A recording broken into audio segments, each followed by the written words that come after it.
le cadre du projet de relance en 2012, on a eu l'idée de s'attarder à la problématique du désert alimentaire au Parc olympique.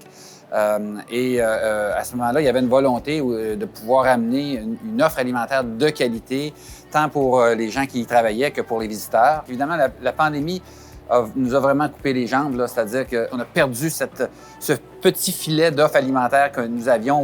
On avait déjà des visées plus grandes avant la pandémie, d'élargir puis d'améliorer. On a travaillé tout de suite à réactiver ce fameux projet qu'on avait avec les THQ, qui était de créer une offre plus large.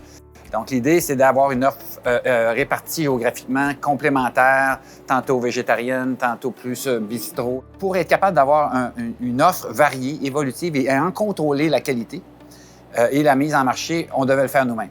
C'était un petit peu à comment que le stade pourrait reprendre un peu le rôle d'être en charge, s'occuper eux-mêmes de tout ce qui est des points de service de vente. Le fait que l'équipe, les dirigeants du stade olympique, du parc olympique, ont décidé de prendre en main tout ce qui est de la restauration, ça démontre qu'ils ont une philosophie. Et le fait que la direction du parc olympique est derrière ça, ça démontre une excellente initiative. C'est très important dès le début, avant qu'on commence à planifier, qu'on commence à faire des dessins, qu'on commence à faire un plan de salle ou un plan de cuisine. C'est quoi notre philosophie qu'on cherche? On veut être où dans 5-10 ans? Ici, on va vraiment arriver avec une offre qui, oui, au début, ça va être le typique café montréalais, qui va grandir vers un restaurant un peu de quartier, je trouve. On veut avoir la terrasse, ça va probablement être la plus belle terrasse de l'Est. C'est nos aspirations, c'est ça. D'avoir des petits tapas, des trucs. On va rajouter l'alcool aussi là-dedans. On va chercher les alcools québécois, c'est sûr. Les microbrasseries, il en pleut au Québec.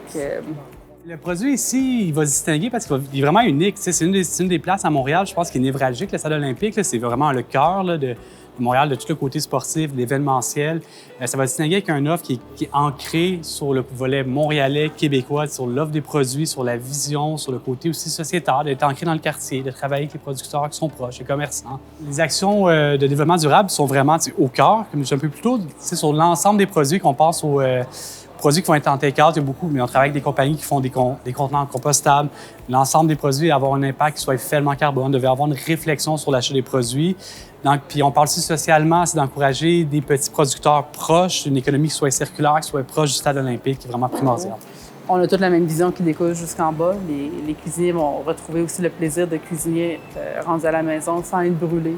Soit en famille, en solo, ils veulent venir écouter la game de hockey du Canadien ou qu'importe, on va la mettre. Puis on va créer un petit happening, ça va être un peu la place to be en guillemets. Puis l'équipe qu'on a en place en ce moment est vraiment formidable pour ce type de défi-là. Dans sa première version, on se retrouve avec ce petit bistrot-là qui est l'Insolite. L'Insolite a pris nom auprès des employés. On a fait un sondage. Et moi, j'aime beaucoup ce nom-là. Personnellement, je trouve que c'est un beau clin d'œil.